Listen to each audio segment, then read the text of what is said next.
Bueno, en la introducción del libro, que por cierto está bilingüe, está también en inglés, comentamos un poco las diversas reuniones del Círculo José Paluzie. Este círculo fue fundado por los tres autores de Nevea y los tres somos miembros a su vez de la Ken Wilde Association, ¿no? Nosotros nos veníamos reuniendo periódicamente desde diciembre del 2004. Evidentemente, el trabajo que hemos hecho anteriormente y la propia labor de unos y otros, creo que ya estamos estableciendo los cimientos de la obra, sin pensar que un día la ibas a publicar. Ya tenía una vocación casi natural de desembocar en este proyecto que tenemos entre las manos. Yo quisiera apuntar que siempre hemos tenido presente la figura de José Paluzie, que fue un personaje que vivió en Barcelona entre finales del siglo XIX y principios del siglo XX, que fue una institución dentro del mundo del ajedrez y especialmente de la bibliografía de ajedrez. José Paluzie tiene el gran mérito de que a principios del siglo XX, con los medios que había en la época, que no existían internet y todo era epistolar, pues publicó un primer ensayo de bibliografía española de ajedrez. Esto tiene un mérito extraordinario. Lo publicó en el año 1912. Nosotros nos fijamos un poco como objetivo que nuestra obra apareciera en el año 2012, que se cumplía el centenario de la obra del maestro Paluzie. Y de hecho la obra pues se la hemos dedicado a él y bueno, se encuentra al principio de la obra nuestra, pues los autores dedican este trabajo al maestro Paluzie pues con una fotografía del mismo. Esto creo que es un punto entrañable para nosotros y en nuestro grupo pues siempre nos hemos denominado así, ¿no? El grupo Paluzie. Miquel. Bueno, yo creo que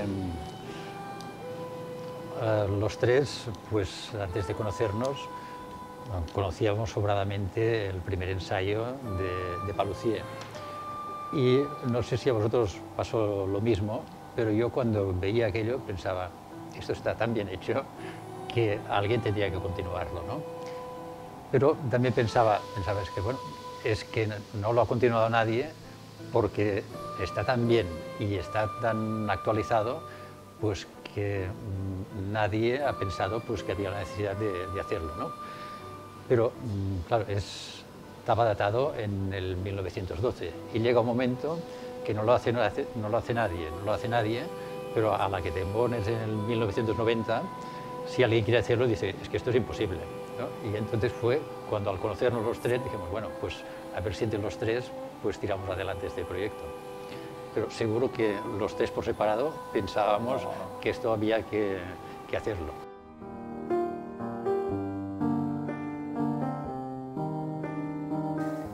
La obra Nevea se divide en tres grandes bloques. El primero, que es introductorio y que contiene pues, las tablas de siglas, las relaciones alfabéticas, de autores, del orden cronológico, y la correspondencia con las obras de Paluzie. Después seguiría una segunda parte, que sería el cuerpo principal de la obra, que este es el que justifica lógicamente el proyecto. Y finalmente concluye con una tercera parte que es más de notas, agradecimientos, bibliografía. En este índice, además, vamos a ver todos los grandes temas de la historia del ajedrez, modalidades, reglas, pero además en diversos idiomas. Evidentemente el prioritario es el castellano, pero vamos a encontrar vocablos en latín, en italiano, en francés, en inglés. O sea, yo pienso que este índice es una verdadera novedad y cuya importancia la veremos en el futuro, pero creo que va a ser de gran auxilio a investigadores venideros.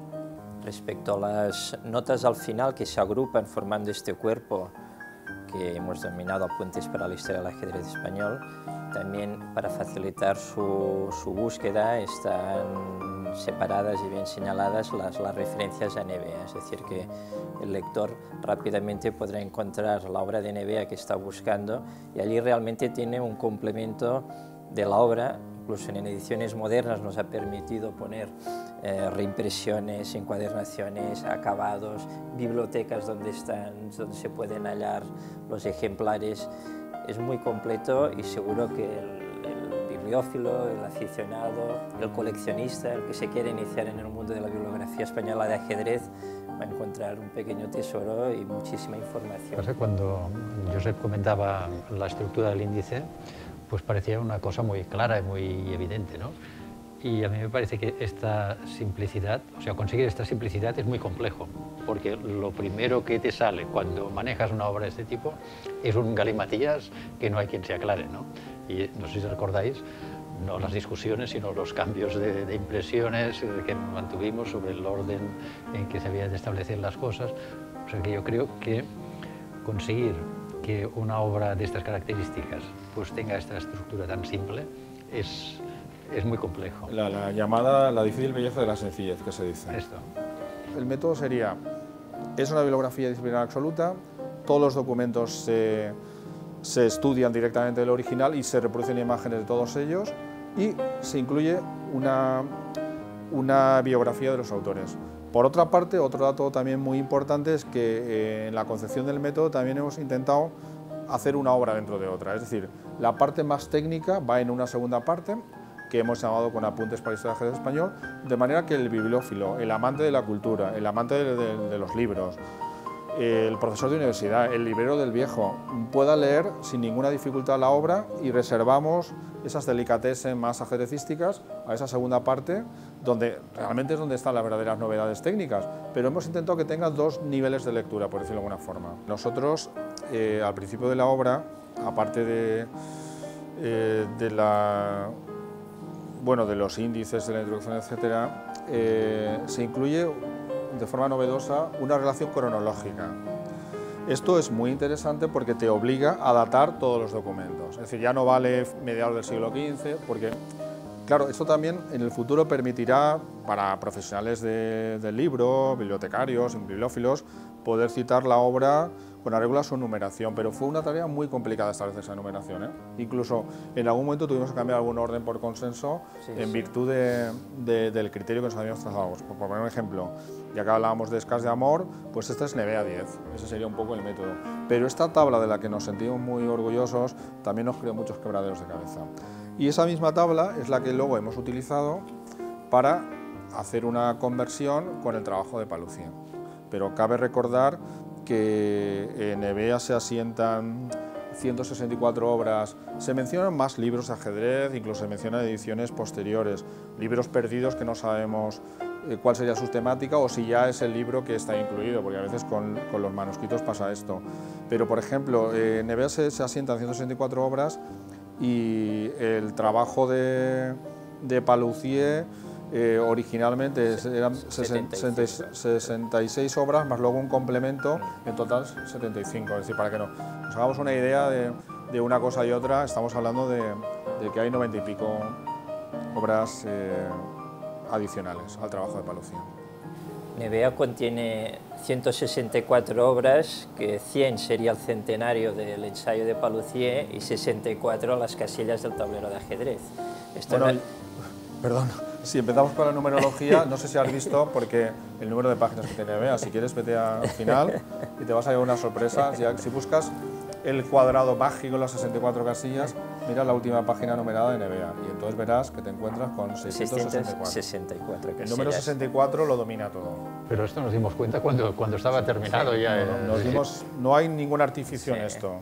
O sea, es decir, el destino ha querido que la obra sea así.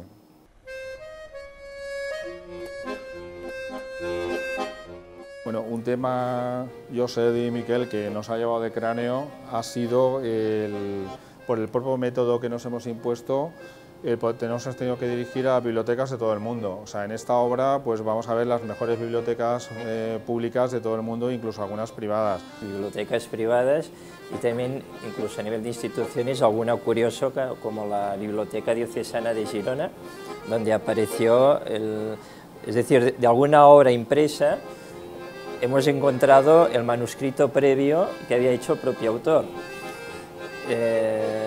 Y en el caso de Tolosa, pues su obra principal, que era dedicada al Tratado de los Problemas, pues encontramos en la biblioteca de la diócesis de Girona, curiosamente, que es un lugar muy singular, el manuscrito que había hecho Tolosa, ¿no? O sea que hay muchas curiosidades a lo largo trayectoria de la elaboración de Nevea.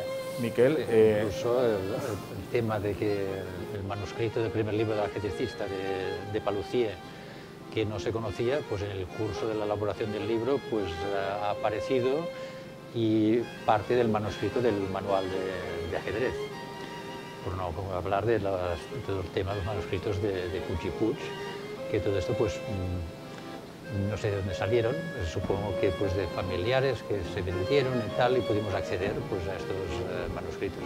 Hombre, como curiosidad, que además a Miquel le ha tocado de primera mano, las 8 ediciones del libro de Damiano asentadas en Nevea se han completado con tu propia biblioteca y las del gran maestro Lothar Schmidt, que este sí que tiene una colección de libros. Bueno, la de Lothar Schmidt se considera que es la mejor biblioteca privada del mundo.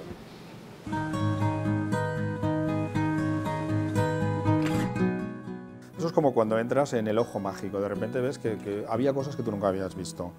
Sí que es cierto que evidentemente no es un tratado, pero sí que, por ejemplo, estamos comentando que aquí se incluyen partidas con una apertura desconocida del siglo XVI. Se describe el primer uso de aperturas que todavía se utilizan hoy, pues como el Gambito de Rey, el Fegatello, aperturas que aparecen en los libros actuales. Se describe el arraigo de la normativa a lo largo de 8 siglos, es decir, ¿qué es esto del enroque? ¿Qué evolución tuvo? ¿Por qué surgió el enroque? ¿Qué pasa con la captura al paso? De repente todas estas normas no han surgido de repente, tienen una raíz histórica notable, ha habido una evolución. O sea, para que se haya logrado ese consenso ha habido movimientos involutivos. Vamos a ver cómo en el siglo XVI españoles e italianos no se ponen de acuerdo en aceptar la captura al paso o en el valor del rey robado, que el rey robado era una norma árabe en el que si tú capturabas todas las piezas del enemigo ya ganabas, aunque no podías dar mate.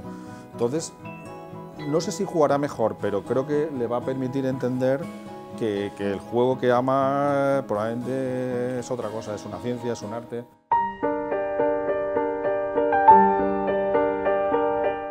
El hecho de que esta pues, esté limitada a 75 ejemplares, Claro, que es numerados y firmados por los autores, eso sería una edición de bibliófilo. Podrá ver el lector, cuando pueda cotejar ambas ediciones, que a mí me parece muy acertado lo que se ha comentado, que digamos que esta sería la edición de lujo y esta la edición de coleccionista. Yo creo que este es un mérito, tengo que reconocerlo, del editor, del gran editor, pero nosotros esto no nos lo habíamos planteado. Se ha intentado buscar también un diseño global, muy atractivo, donde se juega con lo blanco y lo negro. Esto está presente a lo largo de la obra, es muy espectacular, muy bonito. A mí el resultado final me encanta. Y yo creo que viendo las cosas así, uno tiene la necesidad casi de tener las dos versiones en su biblioteca. Aquí, por ejemplo, vemos en las cubiertas cómo se juega con lo blanco y los elementos destacados están en negro, y aquí es al revés, domina el negro, pero ese diseño de jugar con lo blanco y con lo negro para que también sean en primera instancia o en la pluma dos obras referencias, creo que se han logrado, pero ahora viendo las dos ediciones de una forma de conjunto, ¿no? Es decir, la verdad es que uno tiene la sensación de que tendría que tener las dos ediciones en casa, ¿no?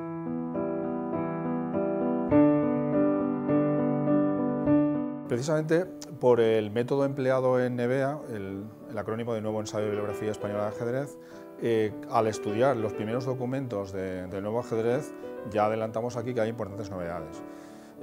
Sin ánimo de exhaustividad, podemos decir que, por un lado, se va a poder acreditar de forma totalmente convincente lo que ya se había dicho en trabajos anteriores, pero aquí con nuevas pruebas, que los libros de Lucena y Damiano han utilizado el material del libro de Francesc Vicent. Sobre este libro, el famoso incunable del ajedrez, el famoso santo grial del ajedrez, por fin se va a dar un salto cualitativo importante, y completando una historia desarrollada en trabajos anteriores respecto a que se había vendido un ejemplar a principios del siglo XX en Barcelona, por fin vamos a poner nombres y apellidos a los integrantes de esta compraventa con toda certeza. Y creo que Nevea plantea la hipótesis bastante fundada de la futura aparición del libro. Respecto al otro documento no menos importante, igualmente también valenciano, el poema Escas de Amor, hay importantes novedades en Nevea. La primera de ellas es que por otras vías se confirma la datación que ya se había defendido en trabajos anteriores y que hoy en día goza de consenso, de que el poema fue elaborado en 1475. También hay un estudio exhaustivo que en realidad se ha hecho con casi todas las obras asentadas o en todas las obras asentadas en Nevea, de qué pasó con el manuscrito, porque actualmente hay una copia en la Biblioteca de Cataluña, pero nadie parecía tener un especial interés en rastrear el propio original. En Nevea se va a avanzar mucho también en la propia búsqueda de este manuscrito. Y por último, también hay una importante novedad respecto a que uno de los autores del manuscrito, Bernard Fenollar, la certeza, en este sentido queremos agradecer la ayuda del profesor Antoni Ferran de la Universidad de Valencia, la certeza de que había muerto sobre 1490. Este dato es muy importante porque en última instancia esta sería una fecha extrema para una datación, digamos, infundada si se quiere, pero sería una fecha extrema para datar el poema. Es decir, que tenemos que uno de los poetas de Escars de Amor ha fallecido antes de que exista otro documento de ajedrez moderno.